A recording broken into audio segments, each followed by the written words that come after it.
आई आमची आज टकाटक मध्ये तयार झाली। आम्ही पण आज चौघी एकदम झागूरमागूर तयार झालेलो होतो, कारण का आज आम्ही घरात फुलटूर राडा करणार होतो। कारण का गणपती विसर्जन उद्या होणार होतं आणि गौरी पुढे खेळ खेळायचा। आज लास्टचा दिवस होता, मंडळाच्या गणपती पुढे रात्रभर खेळायचं होतं आणि आज आम्ही दिवसभर घरात खेळणार होतो। लवकर घरातली कामं पटापटा आपटली आणि फुगडीपासून सुरुवात केली। गरा गरा गरा भिंगरीसारखं मला रेश्माताईने फिरवलं। बाबो म्हटलं पृथ्वी माझ्या भोवती फिरते का मी पृथ्वी भरती फिरते। असली मजा यायला लागलेली, हसून हसून पोटात तर दुखायलाच लागलेलं।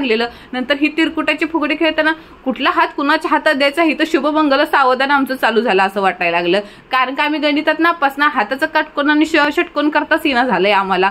ही फुगडी खेळताना तर सानी आपटता राहिली आणि भाऊजूची साडी फिरता राहिली। बाबा कसं तरी चौघी पण वाचलो। सानी काय मला डान्स शिकवत होती, पण माझं आपलं चल रे भोपड्या टुनुक चाललेलं। अहो आमचं घर रस्त्यावरून दिसतं ना, मावशीना लांबलं लय भारी वाटलं आम्ही काय करतोय ते बघायला, म्हणून त्या पण आल्या घरात। आम्ही हळदी कुंकुकीचा कार्यक्रम